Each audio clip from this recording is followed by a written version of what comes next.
O caso Jeffrey Epstein, nossa, já gerou tanta coisa, né? Muitas vezes mais teorias da conspiração do que fatos concretos. Mas o que as evidências mostram de verdade? Hoje a gente vai separar o que está documentado do que é pura especulação para entender a verdade por trás de um dos maiores escândalos do nosso tempo, com foco num crime terrível, o tráfico humano e o abuso sexual de menores de idade. Ok, vamos direto ao ponto que está todo mundo comentando.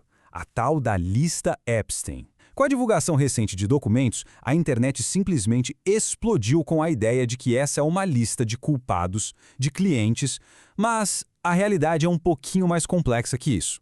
O que são esses documentos, afinal? E aqui, olha, tá o pulo do gato pra gente não cair em desinformação. Isso não é uma lista negra oficial, sabe? São documentos de um processo judicial civil. Isso quer dizer que um nome pode aparecer ali por N motivos. Pode ser uma testemunha, pode ser alguém que foi só mencionado numa conversa, ou sim, pode ser um acusado. Mas o ponto principal é, estar na lista não é, de jeito nenhum, um carimbo de culpado. E para a gente entender por que esses nomes sequer foram mencionados, a gente precisa olhar para o centro de tudo isso, o crime em si. E não era um crime qualquer, era uma rede sofisticada e absurdamente cruel de tráfico sexual de menores. É fundamental entender que não estamos falando de atos isolados. As investigações mostraram uma operação sistemática, uma verdadeira máquina criminosa que foi desenhada para recrutar, manipular e abusar de jovens vulneráveis por anos, por décadas.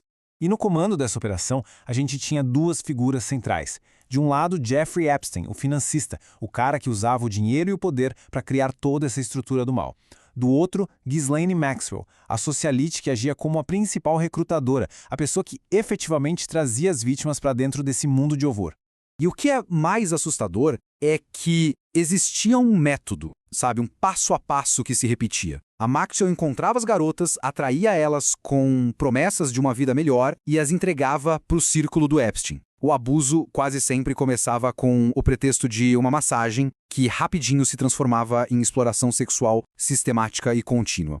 É aqui que a história fica ainda mais complexa e delicada. A rede de contatos do Epstein se estendia a algumas das pessoas mais famosas e poderosas do planeta. Mas, e isso é muito importante, proximidade não significa cumplicidade. É vital que a gente faça essa distinção. E essa distinção é fundamental.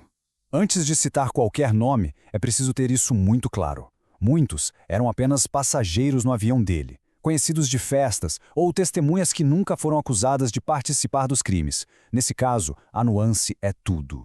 E a variedade de conexões é gigante.